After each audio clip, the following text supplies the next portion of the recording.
The next type of quality attribute is non-operational quality attributes. So it's not related to any sort of operation or the functioning of an embedded system. So under this, we have the first one attribute is testability and debug ability. So that is how it can be tested and also how it can be, the error can be debugged. It deals with how easily one can test, application and by which it can test.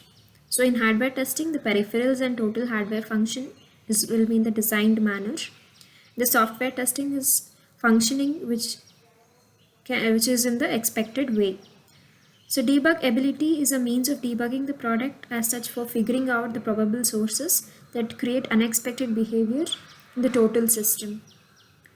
So this is about the testing and the debug ability. The second one is evolvability. For embedded system, the qualitative attribute evolvability refer to the ease with which the embedded product can be modified to take advantage of new firmware or the hardware technology. The third attribute is a portability. So this is one of the major attribute in an embedded system.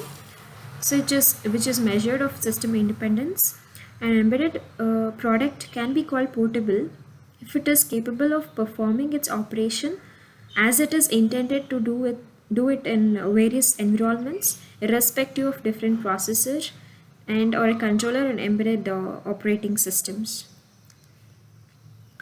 If the software is written in assembly language for a particular family or a processor, so it's very difficult to translate the assembly language instruction to the new target processor. So if you look into the various programming languages of application development for desktop applications, so you will see the certain applications developed on certain languages run only on specific operating system and some of them run independent of the desktop operating system. So this is all about the portability. The next attribute is time to prototype and market. So whatever the device which are in stream of manufacturing, the first thing is they will do the prototype of it. So time to market is the time elapsed between the conceptualization of a product and the time at which the product is ready for selling or use.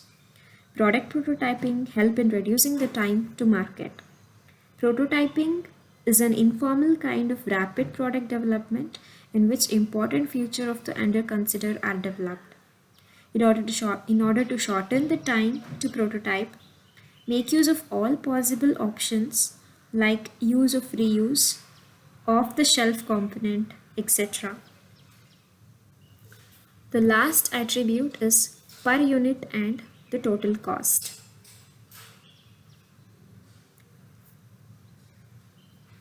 Cost is an important factor which needs to be carefully monitored. Proper market study and the cost-benefit analysis should be carried out before taking decision on a per unit cost of an embedded system. So whenever the embedded systems are being manufacturing or being designed, we have to consider the cost as well, which is to be applied for per unit. The calculation is done for the per unit. So when the product is introduced in the market for the initial period, the sales and the revenue will be in the low condition. There won't be much competition when the product sales and the revenue increase. So during the maturing phase, the growth will be steady and the revenue reaches the highest point, and at the retirement time, there will be a drop in sales volume. So to understand this much better, there is a concept called product life cycle, where every embedded product has a popular the product life cycle, which starts with the design and development phase. So the product life cycle curve is a graphical representation of a unit cost, product sales, and the product with respect to the various life cycle stages of a product, starting from the conception to the disposal. That is from the idea generation to the serving to the customers. So for a commercial embedded product, the unit cost is peak at the introductory stage and it falls in the maturity stage.